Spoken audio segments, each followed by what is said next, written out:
Okay. Welcome to episode 3 of our self-love podcast. Yes, we have dropped the summit part of that because that's our event that's coming up again at the end of this year. But these chats we're having, they are about self-love, really, and they're about the work of Louise Hay and everyone else that's contributed to that along the way, because she is the founder of the self-love movement, really, with her work. But that's not to say that there's no gems that pop out from others along the way. So welcome, Sharon. Thank you, Wendy. It's so exciting. I just love coming back to these podcasts. It's just, just connecting with you and just chatting self-love, and everything else comes in between. It's just, I don't know, it just invigorates my week, and I'm so grateful for it. Thank you. Yeah. Thank you all for being here. Yes. Thank you for joining us again. And today, let's have a chat about point number 2 in Louise's philosophy, which is what we believe about ourselves and life becomes true for us. And isn't that the deal? Can I just put a disclaimer in? I have my old dog sitting in here, so if there's some odd noises, that's him snoring. I'm just going to get that out of the way first. Well, the beautiful part about our sessions, Wendy, they are real, they are live, and they are what is happening. Absolutely they are. Oh, my God. Now, I'm going to refer back to, and Louise has got lots of books, but this book here is a great tool. And I'll read What's the name of that book, Wendy? What's the name of that book again? This is Love Yourself, Heal Your Life workbook. So this goes hand in hand when we're doing our 2-day workshops. This is sometimes what is included in, some who conduct the workshops use this here. We use it in our trainings, when, our coach trainings. As a resource, and it's just brilliant. It's really very good, but it goes hand in hand with this book, and this is like one of the prerequisite, really, for anyone who's wanting to attend one of our 2-day workshops or retreats. The book really is something that is a prerequisite, something that will get you to do as prep work to be able to come along and really get the most out of the 2 days, because we will refer to that on many occasions, and it's available in audiobook, and I have it on in the car, so you can pop it on, you can listen to it. Louise's voice is quite calming, and very much something that it doesn't grate on you, is what I'm trying to say. Oh, it's beautiful. And I still send, when I'm doing working with my coaching clients, one of my favorites is Louise's 101. Yeah, it's just 101 affirmations that she gives, and I just love it. I just love it. Yeah, I think it's the name of the CD that, or the name of the, if you want to check it out, is Power Thoughts 101. Yes, it is actually. Yes. Yeah. You can check that out on YouTube. Yeah, on YouTube, or it's you can buy the audio of it as well. Yep. So let me just read what she says in here. She says, under what I believe, life is very simple. What we give out, we get back. I believe that all of us are responsible for every experience in our lives, the best and the worst. And we touched on what we give out, we get back in our first episode of the podcast. Every thought we think is creating our future. Each one of us creates our experiences by the thoughts we think and the words we speak. Beliefs are ideas and thoughts that we accept as truth. But are they really truth? What we think about ourselves and the world becomes true for us. What we choose to believe can expand and enrich our world. Each day can be an exciting, joyous, hopeful experience, or a sorrowful, limiting, and painful one. Two people living in the same world with the same set of circumstances can experience life so differently. What can transport us from one world to another? I'm convinced that it is our beliefs that do so. When we are willing to change our primary belief structures, then we may experience a true change in our lives. Whatever your beliefs may be about yourself and the world, remember that they are only thoughts, and thoughts can be changed. You may not agree with some of the ideas that I'm about to explore. Some of them may be unfamiliar and frightening. Do not worry. Only those ideas that are right for you will become part of you. You may think that some of the techniques are too simple or foolish and could not possibly work for you. I'm only asking you to try them. And it's so very relevant there that our thoughts and feelings, we are led to believe that they are what shapes us. They're true for us, or that's the truth. But in actual fact, they're just a big fat lie. Yeah, that's exactly right. And it's sometimes how we've been indoctrinated. We've been taken down a path where we're made to feel in various realms. It could be in your workplace that you've got people who will have you start to think and believe that you are lesser than. You will be in a relationship where you may think and believe, you may be taken down a road of being made to think and believe that you are unworthy or undeserving. But then you believe that. So it's actually not true. It's just something that comes into our awareness, and we can choose to let it go, or we can choose to hang on to it. Oh, totally, Wendy. I totally agree with you. And how often were you told something as a child and you've brought that into your adulthood, and you actually let it become a barrier in your life because you believe that you can't do that because someone had said, it's as simple as, I've got the best example ever. And it was me that did it. I did it to my daughter. She wanted to play for the girls' Australian soccer team. And I said to her, well, you have to also get an education, and you're not probably the best soccer player there is. You've got to have something to back you up. What a terrible statement. My family pay me out on this every time we talk about it. It always comes up. And they often say to me, well, Mum, you probably stopped her from becoming a Socceroo because of your attitude. And it's only, when I've been doing this work, I go, wow, what an impact I've had on that girl's life to have totally changed her, because she genuinely listened to what I used to tell her. Yeah. Maybe not so much now, but she used to. But when you know better, you do better. That's what I reckon. Right. And we've absolutely got to, and as parents.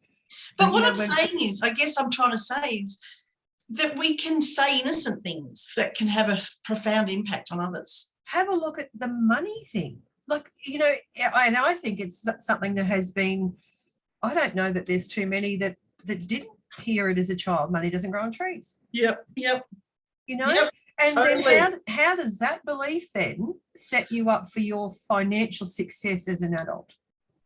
Oh, I know. And I even have another story about that. Must be all about stories today. Yeah. I was doing my theatre training, and we touched on my money situation.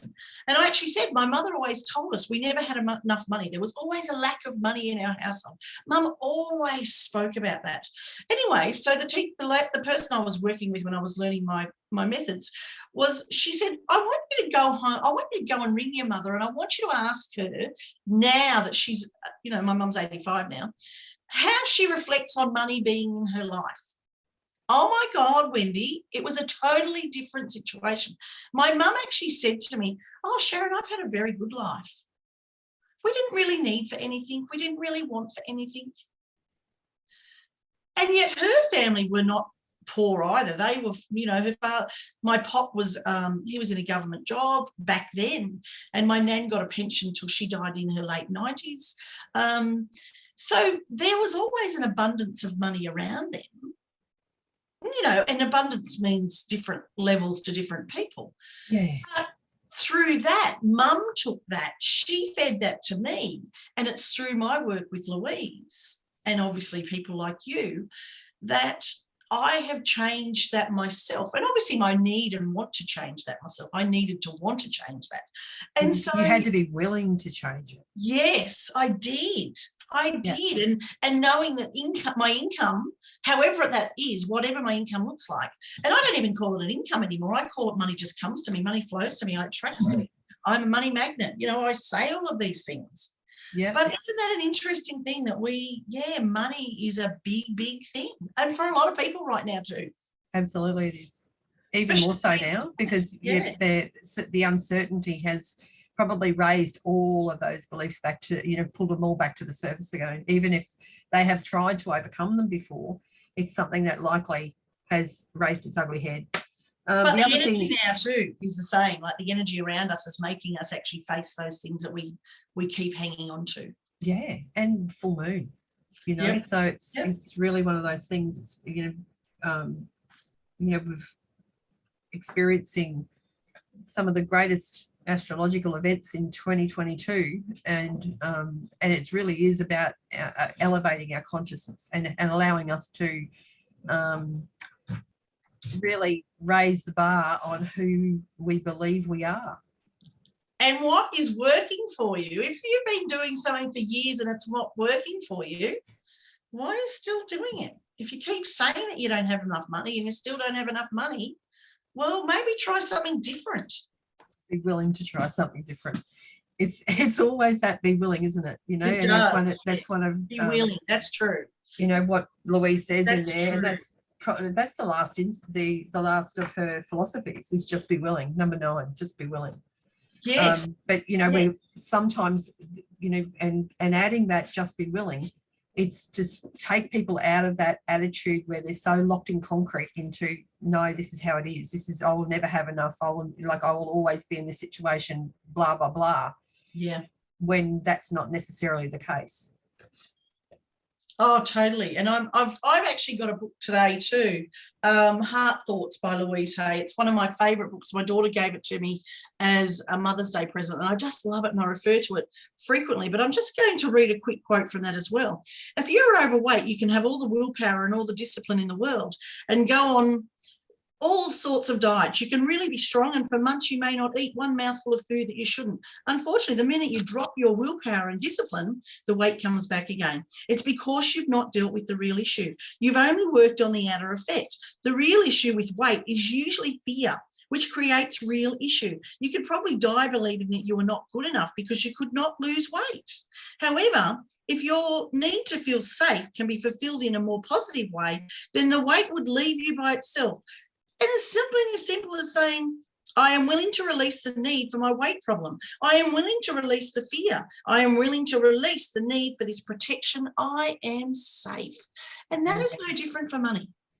Exactly right. And it's, see, I see, and I think there's I think Louise even refers to it in one of her audios, that holding weight is like a protective barrier. Yes. And I always say that it's like they had these suits out, sumo suits. Yes, I remember those. Yep. Actually, I bought my kids some. They will blow up and you can, belly beat each other. Yeah, and that's what I like in it too, is that, you can peel back. You can take that suit off anytime you're willing to. Yeah, that's because right. You just got to be willing. I love the willing. I really love the willing. You have to be willing to make the change. Absolutely. And Louise says here, our subconscious mind accepts whatever we choose to believe. Yes. So saying that you're willing to change it, that you're willing to look at it a different way, at least you're willing to allow your subconscious to be exposed to something new. The universal power never judges or criticizes us. It only accepts us at our own value. If you accept a limiting belief, then it will become the truth for you. If you believe that you are too short, too fat, too thin, too tall, too smart, not smart enough, too rich, too poor, or incapable of forming relationships, then those beliefs will become true for you. Remember that we are dealing with thoughts, and thoughts can be changed. We have unlimited choices about what we can think, and the point of power is always in the present moment. What are you thinking in this present moment? Is it positive or negative? Do you want this thought to be creating your future? It's interesting because I've just done another course over the last few weeks, and that's one of the things, is that when you leave, one of the final activities is making your I choose statements, and it is about that. Thoughts and feelings are not real. They're not. They're a lie that have you live a very limited life, lifestyle or existence. That life is about choices. You can choose to do what you want, and that's where you put the focus. Yes. And that we do create our own reality. At the end of the day, what I want from, if I just say I have a shitty thought, and I always call them the itty bitty shitty committee that sits there and gives us all the feedback. And if I have a shitty thought, my day's shitty, and then what turns up in the mail is shitty, and what happens in relationships is shitty. And when I'm trying, it might be that then I burn the dinner, or I know something goes wrong, because it's all based on exactly that, what I'm focusing on. That's right. And I just love that you even said burning the dinner. I actually have just realised this. I just had this aha moment. The other day I said to my husband, God, at the moment I'm always burning everything. And last night I burnt the dinner. This morning I popped some pancakes in. I was going to have some pancakes for breakfast and I was just going to toast them. They burnt to a cinder. Our house at the moment is smelling like a burn. I'm just burning everything. But it's the law of attraction. What you say, what you think, what you believe becomes true for you. And now I'm just going to say that there's a solution to every problem. And I'm just going to say everything I cook from this day forward is going to be beautifully cooked, and it's not going, and it's going to be lovely. I'm not even going to go and visit the burned connection, because I normally make beautiful food. Yeah. Yep. And it's interesting how it just goes across all areas of our life. Yes, it does. And it can be that, first of all, you might notice it with a little nudge. Then you might notice it with a little bit more of a push, like you're given something to have a look at. And then finally, it is really about a big shove in your face. This is the shitty thing that's happening in my life, to make you even consider being willing to do anything.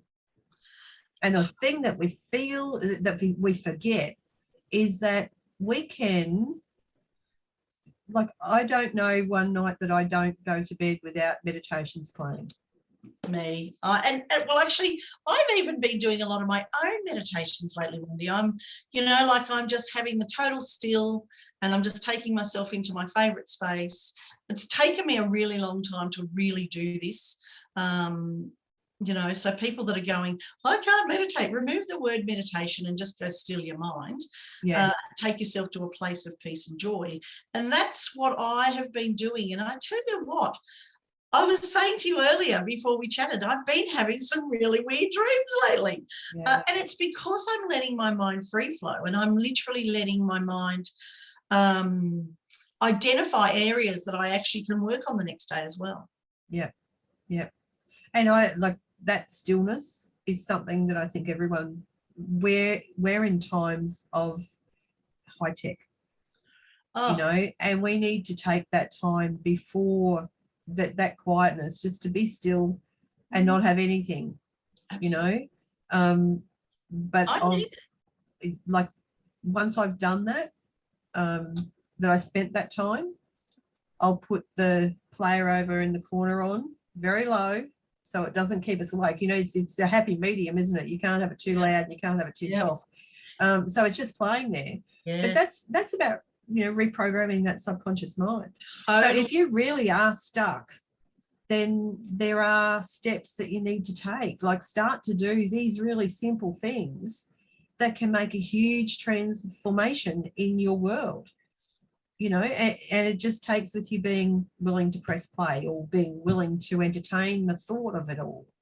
Or be willing just to go, you know what, my mind is racing so much, I'm willing to slow it down. Yeah. Yep. And what does it mean to do that? Have some time. I know when I was younger doing this work, I used to have to go to the toilet to actually have 5 minutes peace. And I'm sure many mothers out there can relate to that. Now, I was just going to say that's a mum thing. And dads too, like dads also cop it as well. But now that I'm an empty nester, I feel very blessed to have this space that I have. In saying that, when I don't have my space, I really have to manage my emotions, because it's like they're mine now. That's one thing that I have for me, is my quiet space. And when I don't do that, I really have to self-talk myself to go, Sharon, this is okay, you know, enjoy the space, enjoy the people.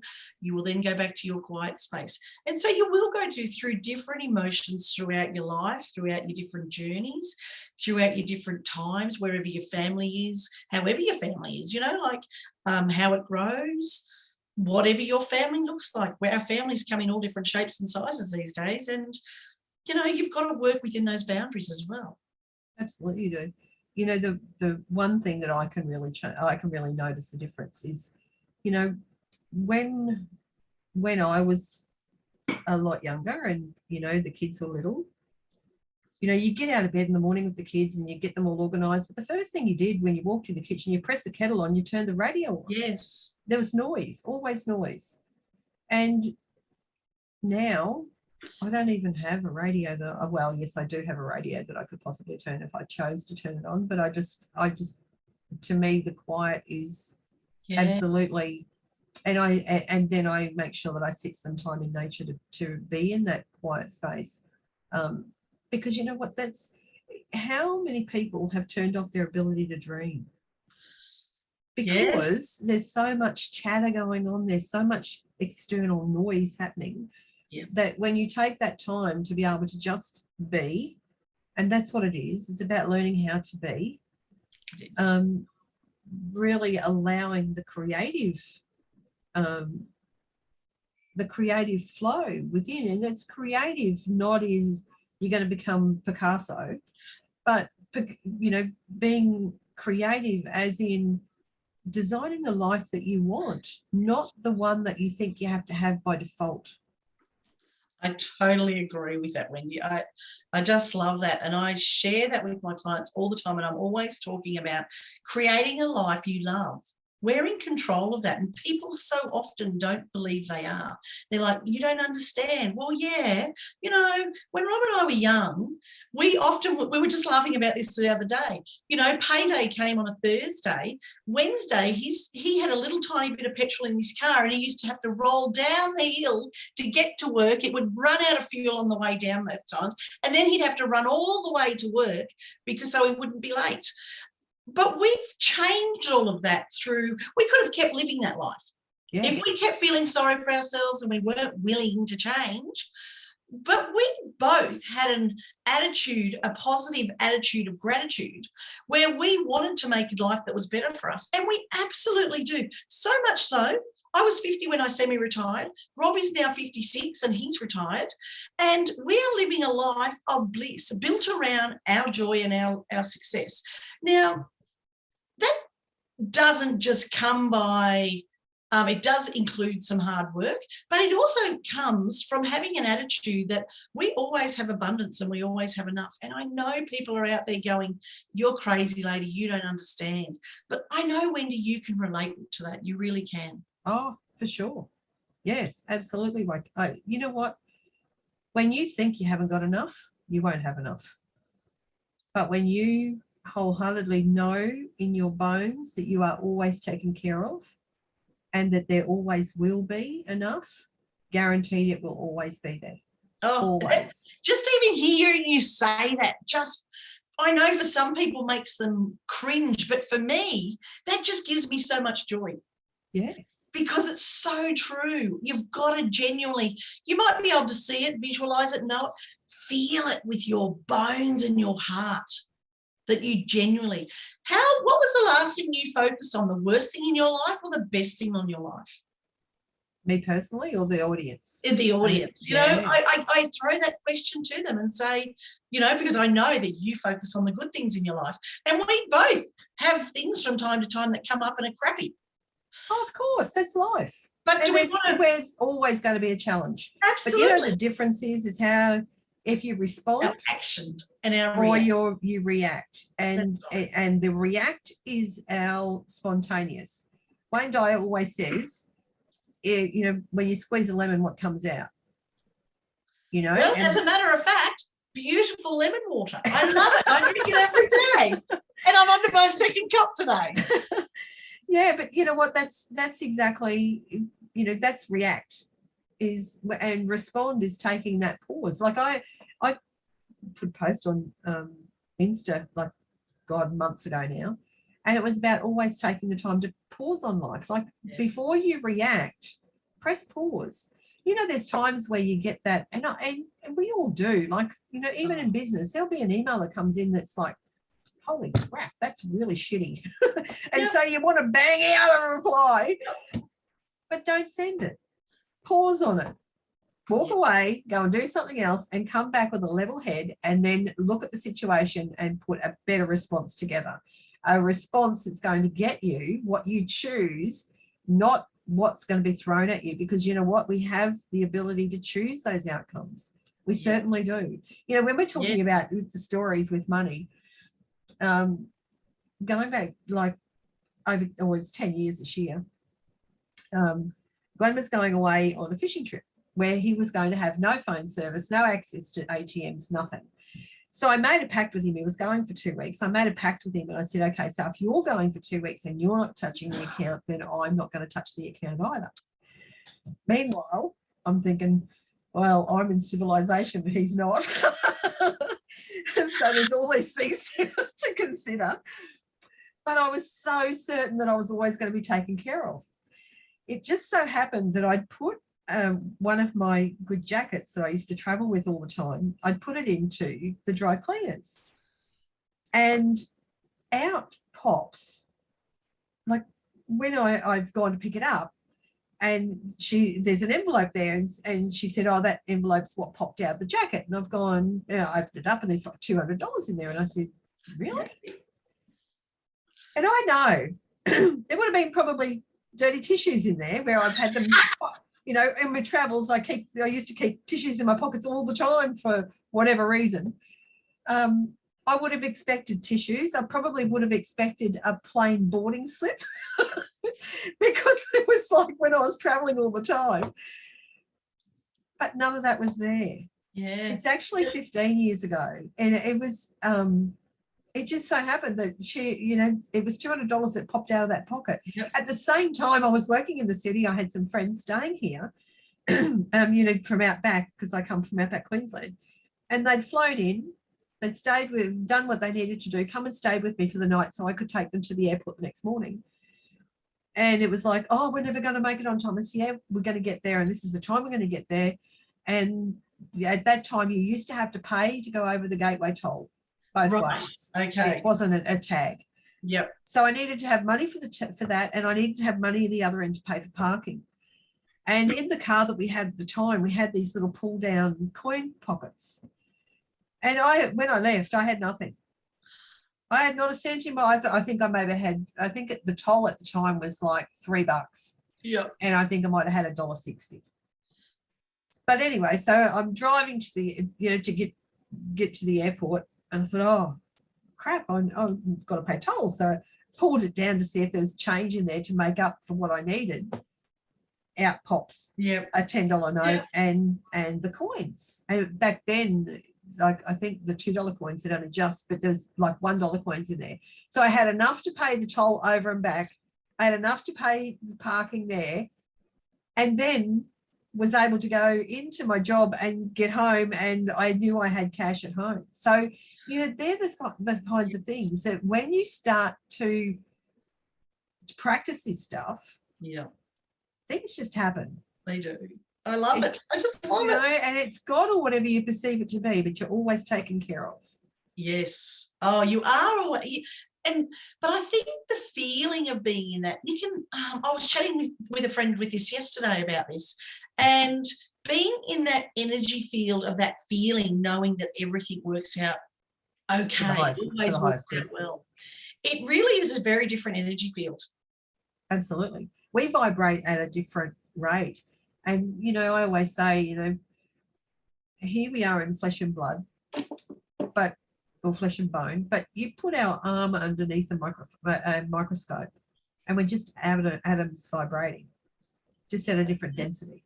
So if you have a look at water is its natural state. But if we slow the atoms down, it becomes ice. If we heat the atoms up and we boil that water, it becomes steam. Yeah. And it's exactly the same as us. Like when we're really bogged down in our thinking, how heavy our vibration is. And when we lighten the vibration, then we become more like we attract way more good stuff into our lives. And so it really is about where we're vibrating. You know, when we're talking about that, you know, if there's anything that you like, when you're doing stuff and you don't necessarily want to listen to a meditation or whatever, jump onto YouTube and get onto, you know, the 530 megahertz music that's just like there's some there that's like 12 hours long that you can just pop on in the background, and it's just all that is just helping your vibration to lift, your consciousness to lift. There's a lot of little hints and tips that you can do that can change your state of being. And but listening to our podcast as well. Absolutely. But there's one thing out of all of that, there's one thing. And we can give you every single tip, every single hint, every single, you know, go here and do this, every single book recommendation or YouTube recommendation, but you still got to be willing. Yes. You still got to, it's up to the individual, because you know what, every one of us has got free will. We've got a choice to make, and it's our life will be a reflection of the choices that we do make. So it's really interesting.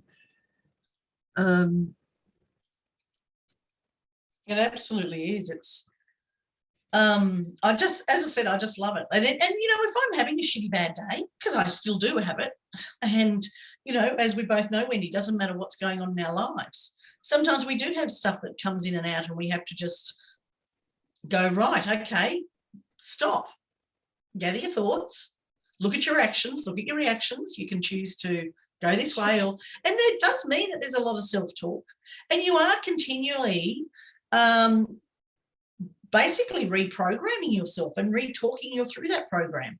I still now will be, if something's going on, and I will have to go, okay, settle down, Sharon, everything always works out well. You know, everything always works out well. And that's my little mantra that I say. And it comes from Esther Hicks, and it's everything always works out well. Everything always works out well. And I will tell myself that sometimes with some deep breaths. And I can tell you, it absolutely works. But I don't just do it once or twice. I actually do it until I'm back in that vibrational state of joy. Yeah. And you know what it all comes down to is awareness. Is choosing to live with awareness and do that self-check-in. It's about really, you know, when we are in that really shitty state, the last thing we want to do is to do that check-in, because we just want to look for reasons why things are shitty in our lives and things are happening to us, but they're not. So when things do, I don't know about you, but if something happens here, even right down to getting a flat tire, I will go and check in. What's that about? Yep. With my what else is it telling me? What else? Yeah. So what's that representing? You know, if all of a sudden I've got, you know, a sore knee, what's that represent? Yes. You know, what side's it on? Where's it coming from? Where are my thoughts at? What am I creating?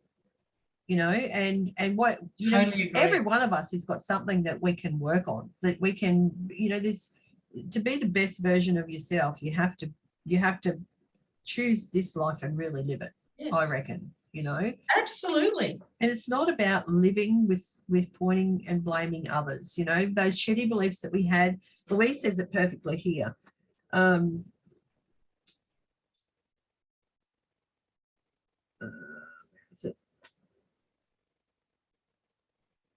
I believe that we choose our parents, which is exactly so very true. I believe that we have decided to incarnate on this earth in a particular time and space. We have come here to learn specific lessons that will advance us on our spiritual evolutionary pathway.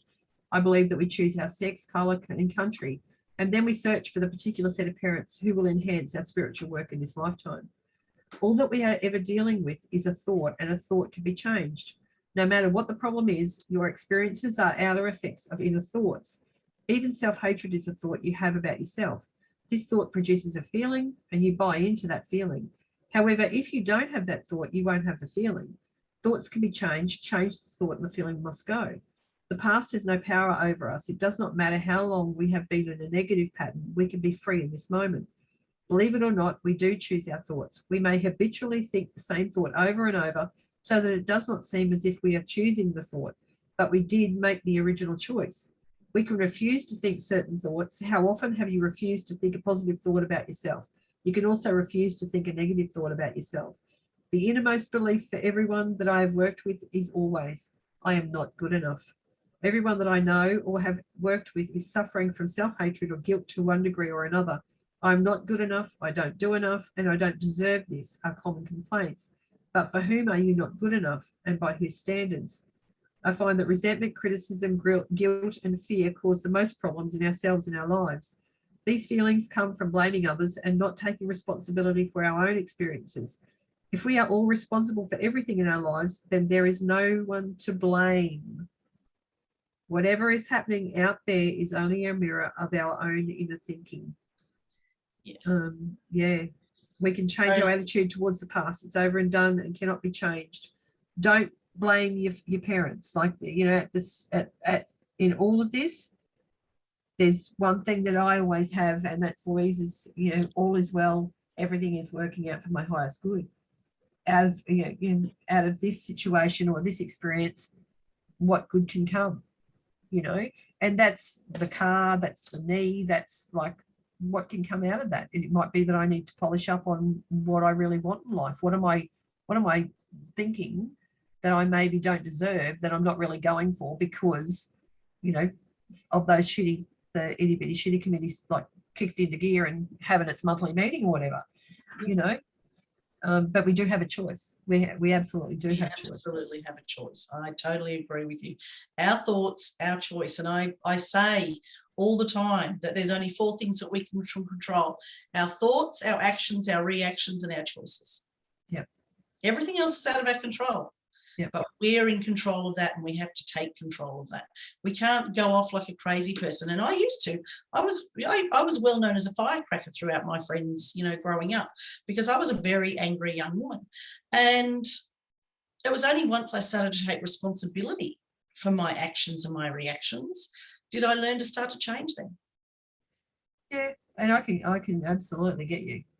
You know, and my firecracker time was after a situation. I just couldn't get over the situation. The thing that had happened to me, I was like, oh my God, I can't get past this. And I'd already done the work. I already owned the book. I'd already started on this journey. So, you know, to say you didn't fall back is an absolute lie. It's bullshit. Don't believe it. Because you know what? You're going to be served up things throughout this life that it's up to you on how you go about looking after it. And it wasn't until, you know, I chose to go and do a living course and, you know, take my time, myself away, because I was angry. I was, you know, hurt people. Yes. And I was that person, you know, I was that hurt person. I was hurting other people, and it was not my role. It was not my job to do that. And I needed to sort that shit out.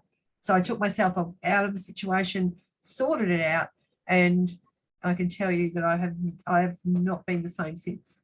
No, in a good way. It's a very different, and I'm even going to say this. I know people think it's a bit woo-woo, but it's enlightening. It totally takes you to a whole new level. And you know, most of us that have been hurt, we do hurt others, and then we actually do look for making a change because we're sick of doing that. We're sick of that life. And once you actually find it and go to it, there's no going back. No, it's not. Absolutely not. And that doesn't mean I don't stuff up. As I say all the time, I do this work every day. And yes, I stuff up all the time. Oh, guess what? Yes. You're human. That's right. We're all human. What? I'm aware of my stuff up. I take responsibility for how I react and how I speak and the actions that I take. I make choices to try and change my energy as soon as I can. And so what used to take me, I held a grudge. I would hold a grudge for anything up to 6 months on a person. Now, and hey, probably I'm sure there was years in there as well. Don't let me assure you. Now I can actually turn that stuff around in a week, and sometimes in an hour, sometimes in 10 minutes, when I go, basically, I call it the cold slap up the face with a fish. Okay. And to quickly remind myself to pull my head in and let my ego go and get back to the reality of the joy and the vibration that I love. Yeah. And quite often that comes with taking yourself away into, Yes. into a quiet space. Even if it's the toilet. Yeah. My favourite place to think. Yeah. Well, it is, you know, it's a time out, really, isn't it? And you can lock the door and no one can disturb you. And usually if you say, and nowadays, not so much when the children were little, but nowadays I can say, I'm on the toilet. They go, okay. Yeah. Yeah. It's a great place when you have people around and you need that quiet space. And work. If you're in the workplace and you can't get away, go to the toilet. Yeah. Because exactly. people aren't going to question you if you need to go to the toilet. No, they're not. That's exactly right.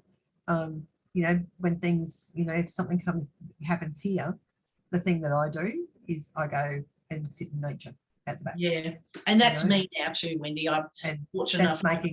That's allowing me to appreciate, you know, being here now. It regrounds you pretty quickly, doesn't it? Shoes off. And how beautiful that we're alive right now. Yeah. You know. Oh look. So it is. Yeah, I think we're privileged. We're probably the luckiest generation to be alive. Yeah. And I know that people can think that, you know, right now things are in, you know, they've got that shitty stuff going on. I understand that. But again, it's how you look at it. You know, I have a look at you know, what's happened in our household. And if we had the old way of thinking, things would be dire. But, you know, out of every adversity, there's always a silver lining. And absolutely. And it can be that, you know, I've working with a couple of clients through all of this, and they were in jobs that they just didn't like. And for reasons, they found themselves that they couldn't any longer be in that job. But working through the process with them, talking them through, okay, so what is it that you really, really want to do? Yeah. Go do that. Go and explore how you do that. You know, we get one chance to be in this time and space. Yeah. In this incarnation, make the bloody most of it. Don't live a mediocre life. What a great way to finish our podcast, huh? Yeah. What a great way to end this. Beautiful. I know. Well, don't forget to subscribe and leave a comment if you want to. You know, we'd love to, if you've got any questions, and please leave them there, and we're really, really happy to get back to you, and we can maybe address that on another episode. Absolutely. We would love to hear what you want to hear about. You know, we're here for you. We can share our knowledge and expertise and what we've learned with you. Let us know what you want. But also, you know, don't be afraid to pop over to our socials and follow us on Instagram and Facebook. Yes, perfect. Join the group on Facebook, and you can jump in with really intimate dialogue there with us. And you'll be able to find and follow us when our next summit's coming up as well. Absolutely. Okay, thank you, Sharon. What a great day. Thank you, Wendy. Oh, you have a brilliant day, and everybody out there, you have a brilliant day too. Much love. Yes, all is well. Mwah. Big hugs. Bye for now. Bye.